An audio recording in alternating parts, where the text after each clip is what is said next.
When fastening electrical boxes to exterior walls, several methods can be employed. Self-tapping screws can be driven directly into the foam insulation without pre-drilling.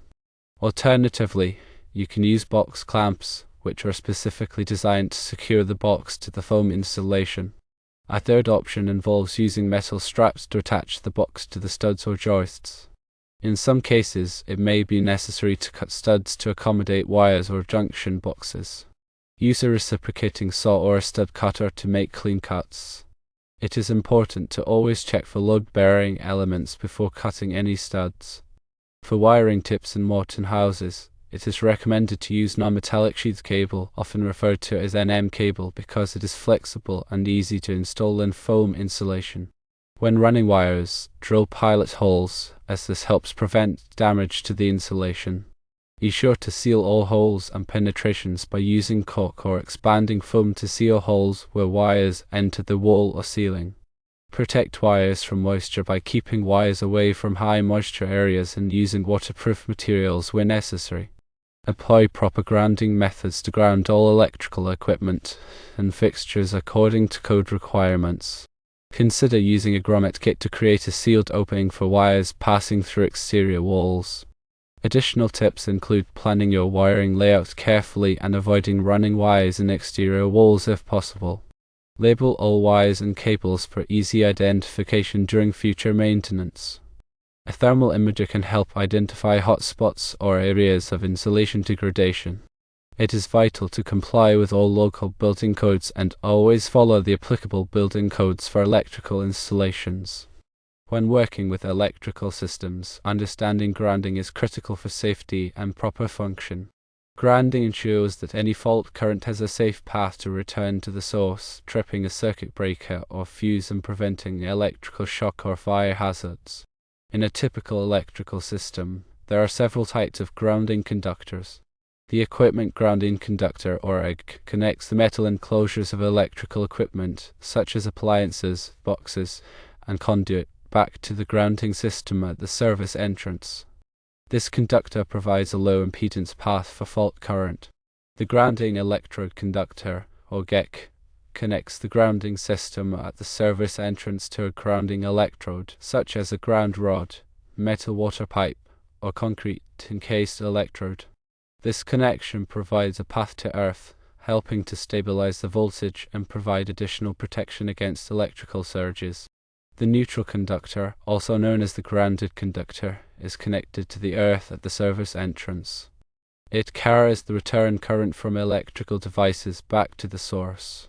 Grounding practices must comply with the National Electrical Code, or NEC, which provides detailed requirements for grounding systems to ensure safety and reliability. In residential wiring, a typical grounding system involves driving one or more ground rods into the earth and connecting them to the service panel with a grounding electrode conductor. All metal enclosures, such as electrical boxes and appliance frames, are connected to the equipment grounding conductor, which runs back to the service panel. In commercial and industrial settings, grounding systems may be more complex, involving multiple grounding electrodes, ground rings, and specially designed grounding mats to ensure adequate protection against electrical faults. Regular inspection and testing of grounding systems are essential to verify their effectiveness. Ground resistance testing measures the resistance of the grounding electrode to earth, ensuring that it is low enough to provide a safe path for fault current. Continuity testing verifies that all grounding conductors are properly connected and provide a continuous path back to the service entrance. In addition to grounding, bonding is another important concept in electrical safety. Bonding involves connecting all metal parts of an electrical system together to create a low impedance path for fault current. This ensures that all metal parts are at the same electrical potential, reducing the risk of electric shock. Bonding is typically achieved by using bonding jumpers to connect metal conduit, enclosures, and equipment together. The National Electrical Code provides detailed requirements for bonding to ensure that electrical systems are safe and reliable. When working with electrical systems, always follow safe work practices and use appropriate personal protective equipment. Wear insulated gloves and safety glasses to protect against electrical shock and arc flash hazards. Use properly insulated tools and equipment, and never work on energized circuits unless absolutely necessary. Always de-energize circuits and verify that they are de-energized before working on them. Follow lockout/tagout procedures to prevent accidental re-energization of circuits. If you are not qualified to work on electrical systems, always hire a licensed electrician to perform the work. Electrical work can be dangerous, and it is important to ensure that it is done safely and correctly. Understanding electrical circuits is fundamental to safely working with electrical systems. An electrical circuit is a closed loop that allows electrical current to flow from a power source to a load and back. The basic components of an electrical circuit include a voltage source, conductors, a load, and a switch. The voltage source provides the electrical potential difference that drives the current through the circuit. Conductors, typically made of copper or aluminum, provide a low resistance path for the current to flow. The load is the device or component that consumes electrical energy, such as a light bulb, motor, or electronic device. A switch is used to open and close the circuit, controlling the flow of current. There are two basic types of electrical circuit: series and parallel. In a series circuit, all components are connected in a single path, so the same current flows through all components. If one component fails or is disconnected, the entire circuit is broken and no current flows. In a parallel circuit, components are connected in multiple paths, so the current divides among the different paths. If one component fails or is disconnected, the other components continue to function. The behavior of electrical circuits is governed by Ohm's law, which states that the voltage across a conductor is proportional to the current flowing through it and the resistance of the conductor. Mathematically, Ohm's law is expressed as volts equals amps times ohms. This law can be used to calculate the voltage, current, or resistance in a circuit if the other two values are known. Power is the rate at which electrical energy is consumed or produced in a circuit. It is calculated by multiplying the voltage by the current. Mathematically, power is expressed as power equals volts times amps. Power is measured in watts, where 1 watt is equal to 1 volt ampere.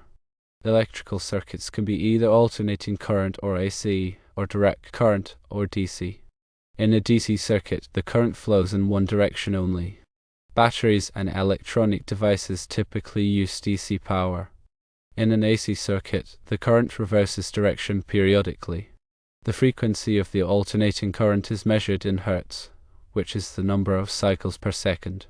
In the United States, the standard AC frequency is 60 Hz.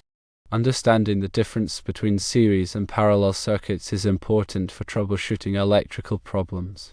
If a device in a series circuit stops working, it is likely that the device itself has failed or that there is a break in the circuit. If a device in a parallel circuit stops working, it is likely that the device itself has failed or that there is a problem with the branch circuit that supplies power to the device. When working with electrical circuits, it is important to follow safe work practices and use appropriate personal protective equipment. Never work on energized circuits unless absolutely necessary, and always de-energize circuits and verify that they are de-energized before working on them. Use properly insulated tools and equipment, and follow lockout/tagout procedures to prevent accidental re-energization of circuits. If you are not qualified to work on electrical circuits, always hire a licensed electrician to perform the work. Electrical work can be dangerous, and it is important to ensure that it is done safely and correctly. Electrical codes and standards are essential for ensuring the safety and reliability of electrical installations.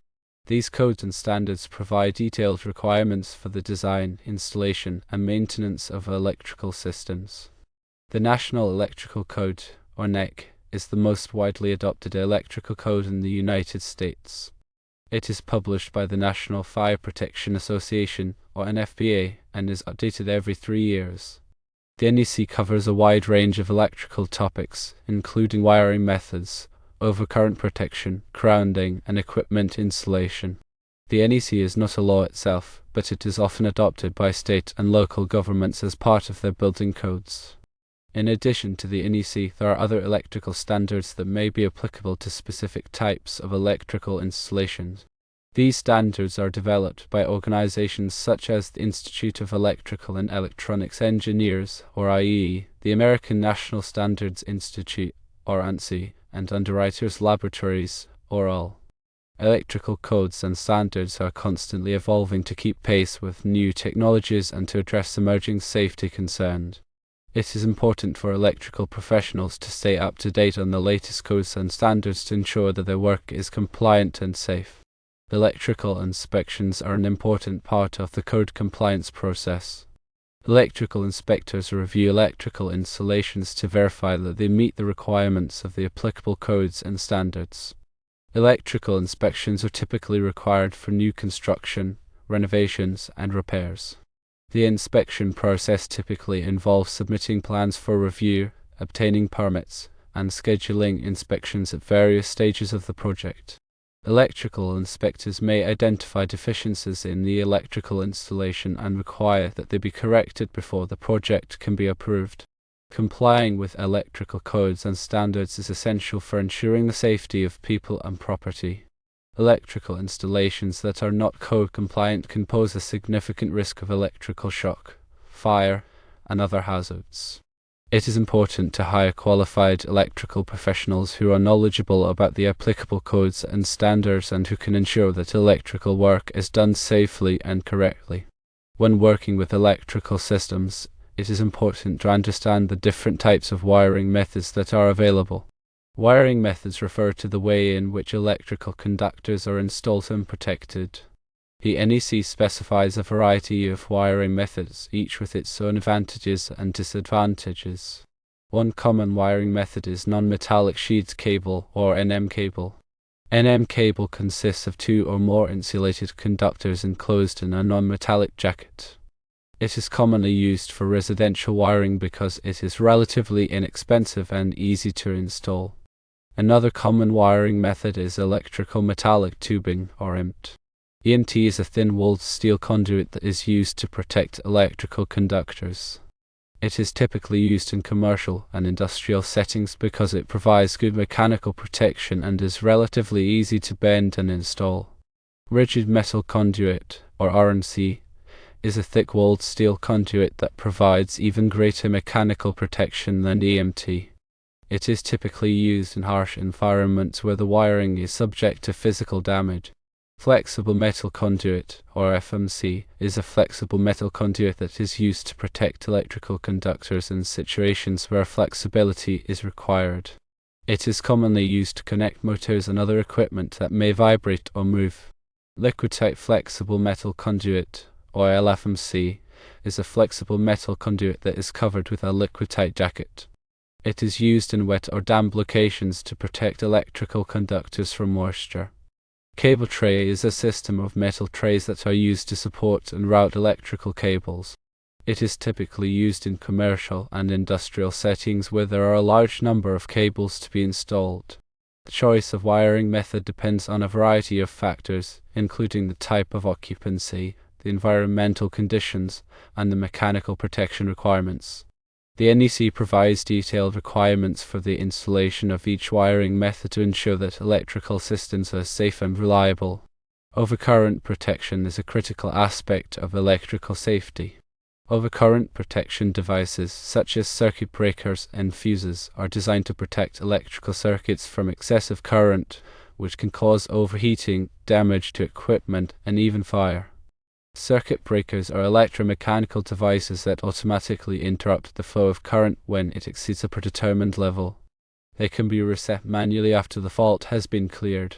Fuses are single-use devices that contain a fusible link that melts and breaks the circuit when the current exceeds a predetermined level. Fuses must be replaced after they have blown. Circuit breakers and fuses are typically rated in amps, which is the amount of current that they can safely carry. The rating of the overcurrent protection device must be properly matched to the ampacity of the circuit conductors to provide adequate protection.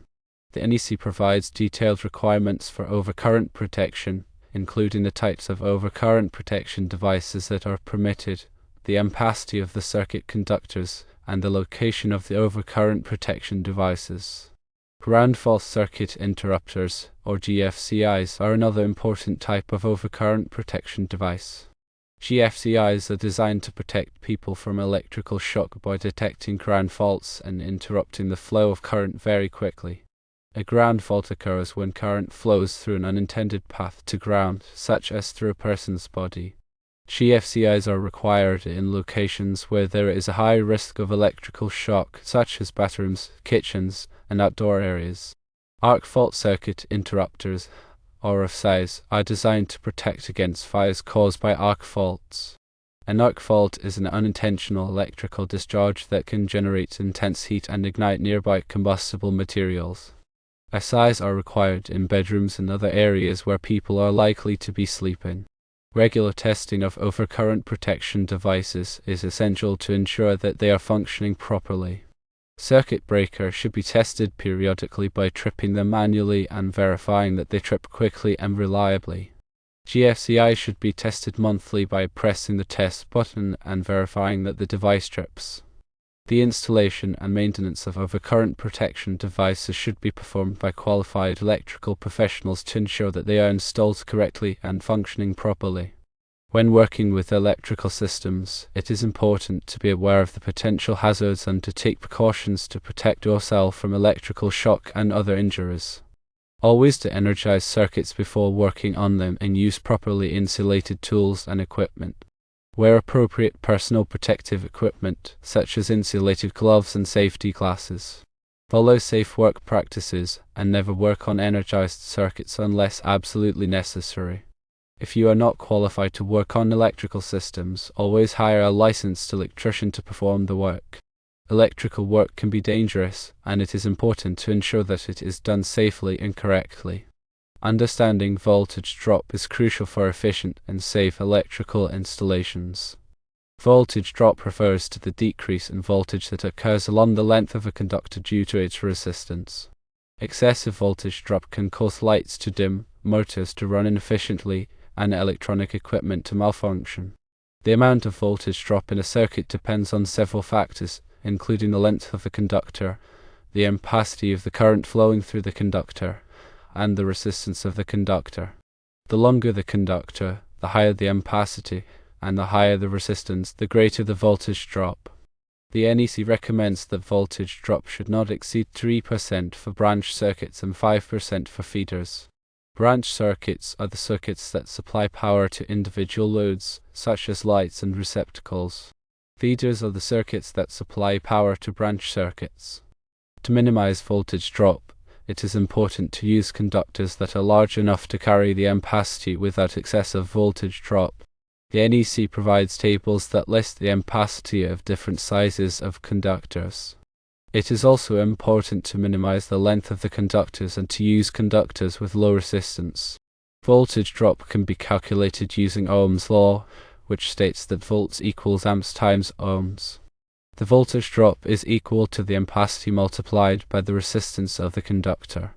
There are also voltage drop calculators available online that can be used to calculate voltage drop. When designing electrical installations, it is important to consider voltage drop and to take steps to minimize it. This will ensure that the electrical system operates efficiently and safely. Electrical safety is paramount when working with any electrical system, and a thorough understanding of lockout/tagout procedures is essential for preventing accidents and injuries. Lockout/tagout, often abbreviated as LOTO, refers to a set of safety procedures designed to ensure that dangerous machines or equipment are properly shut off and not able to be started up again prior to the completion of maintenance or servicing work. The core principle of lockout/tagout is to isolate the energy source that powers the equipment, rendering it inoperable. This isolation is achieved by physically disconnecting the energy source and then applying a lockout device, such as a padlock, to prevent the energy source from being turned back on. In addition to the lockout device, a tagout device, which is a warning tag, is attached to the energy source to provide additional information about why the equipment is locked out and who is authorized to remove the lockout device. The lockout/tagout procedure typically involves several steps. Firstly, the authorized employee identifies the equipment that needs to be serviced or maintained and notifies other employees in the area that the equipment will be shut down. Secondly, the authorized employee identifies all energy sources that power the equipment, such as electrical, mechanical, hydraulic, pneumatic, and thermal energy sources. Thirdly, the authorized employee shuts down the equipment using the normal operating procedures. Fourthly, the authorized employee isolates all energy sources by disconnecting them from the equipment. This may involve disconnecting electrical power, closing valves, or blocking moving parts. Fifthly, the authorized employee applies lockout devices to all energy isolating devices. The lockout devices must be unique and identifiable to the authorized employee. Sixthly, the authorized employee attaches tagout devices to all energy isolating devices. The tagout devices must clearly state that the equipment is locked out and not to be operated. Seventhly, the authorized employee verifies that the equipment is properly locked out by attempting to start it up. If the equipment does not start up, then the lockout/tagout procedure has been successfully implemented. Before starting any maintenance or servicing work, the authorized employee must ensure that all stored energy has been released or controlled. This may involve bleeding pressure from hydraulic or pneumatic systems, discharging capacitors, or blocking moving parts. When the maintenance or servicing work is completed, the authorized employee must follow a specific procedure to remove the lockout/tagout devices and restore the equipment to service. Firstly, the authorized employee inspects the equipment to ensure that all tools and materials have been removed and that all components are properly reassembled. Secondly, the authorized employee notifies other employees in the area that the equipment will be restarted. Thirdly, the authorized employee removes the tagout devices and then the lockout devices. Fourthly, the authorized employee verifies that the equipment is operating properly before returning it to service. Lockout/tagout procedures must be documented in writing and employees must be trained on the procedures. The training must cover the purpose and function of the lockout/tagout program, the types of energy sources that must be isolated, the steps involved in the lockout/tagout procedure, and the requirements for lockout and tagout devices. Regular audits of the lockout/tagout program should be conducted to ensure that it is being implemented effectively. Lockout/tagout is a critical safety procedure that can prevent serious injuries and fatalities. By following the lockout/tagout procedures, employees can ensure that dangerous machines and equipment are properly shut off and not able to be started up again prior to the completion of maintenance or servicing work. When performing electrical work, it's essential to understand and adhere to the National Electrical Code, or NEC, requirements for box fill. Box fill refers to the maximum number of conductors, devices, and fittings that are allowed to be installed in an electrical box. Exceeding the box fill limits can lead to overheating, damage to conductors, and potential fire hazards. The NEC specifies the box fill requirements in Article 314(16). The box fill requirements are based on the volume of the box and the size and number of conductors, devices, and fittings that are installed in the box. To calculate the box fill, you must first determine the volume of the box. The volume of the box is typically marked on the box itself. If the volume is not marked on the box, you can calculate it by multiplying the length, width, and depth of the box. Next, you must determine the number of conductors, devices, and fittings that are installed in the box. Each conductor, device, and fitting is assigned a certain volume allowance as specified in the NEC. The volume allowance for conductors is based on the size of the conductor. For example, a number 14 AWG conductor has a volume allowance of 2.0 cubic inches, while a number 12 AWG conductor has a volume allowance of 2.25 cubic inches. The volume allowance for devices, such as switches and receptacles, is twice the volume allowance for the largest conductor terminating on the device. The volume allowance for fittings, such as internal cable clamps and hickeys, is based on the type of fitting. Once you have determined the number of conductors, devices, and fittings and their respective volume allowances, you can calculate the total box fill. The total box fill is the sum of the volume allowances for all conductors, devices, and fittings installed in the box. The total box fill must not exceed the volume of the box. If the total box fill exceeds the volume of the box, you must either install a larger box or reduce the number of conductors, devices, or fittings in the box.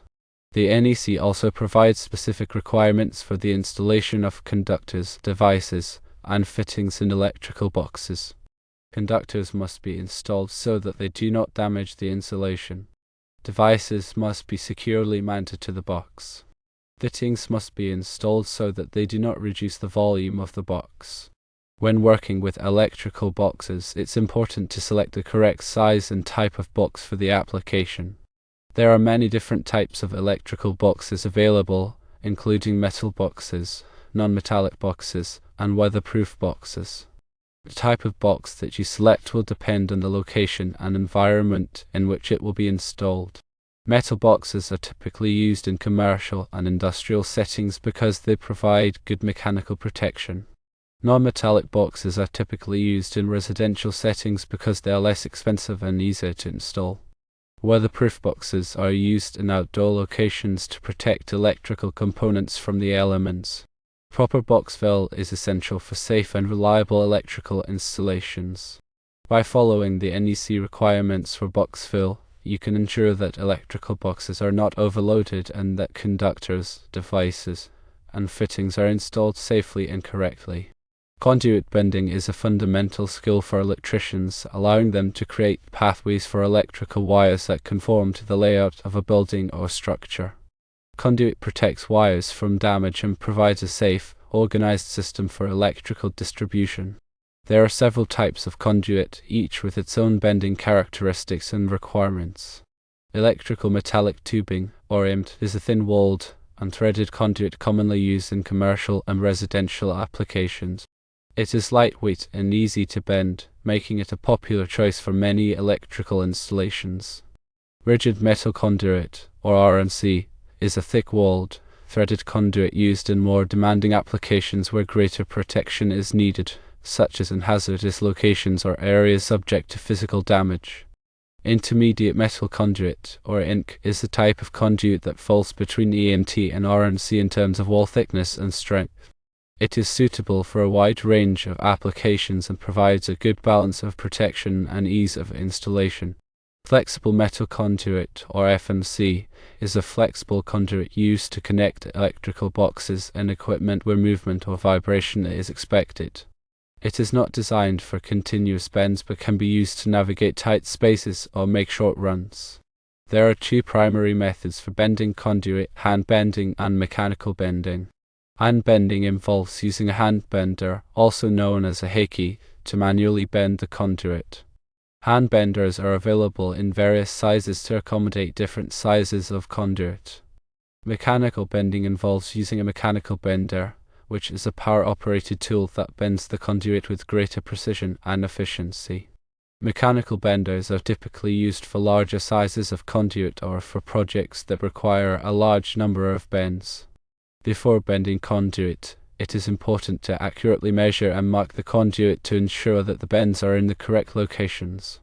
The measurement should take into account the take-up of the bender, which is the amount of conduit that is consumed during the bending process. The take-up varies depending on the size and type of bender being used. When bending conduit, it is important to follow the manufacturer's instructions for the bender being used. The instructions will provide information on the proper bending techniques, the take-up of the bender, and the maximum bend angle. It is also important to use the correct size and type of bending shoe for the conduit being bent. The bending shoe is the part of the bender that comes into contact with the conduit and forms the bend. When making a bend, it is important to apply steady, even pressure to the bender. Avoid jerking or twisting the bender, as this can damage the conduit or cause it to kink.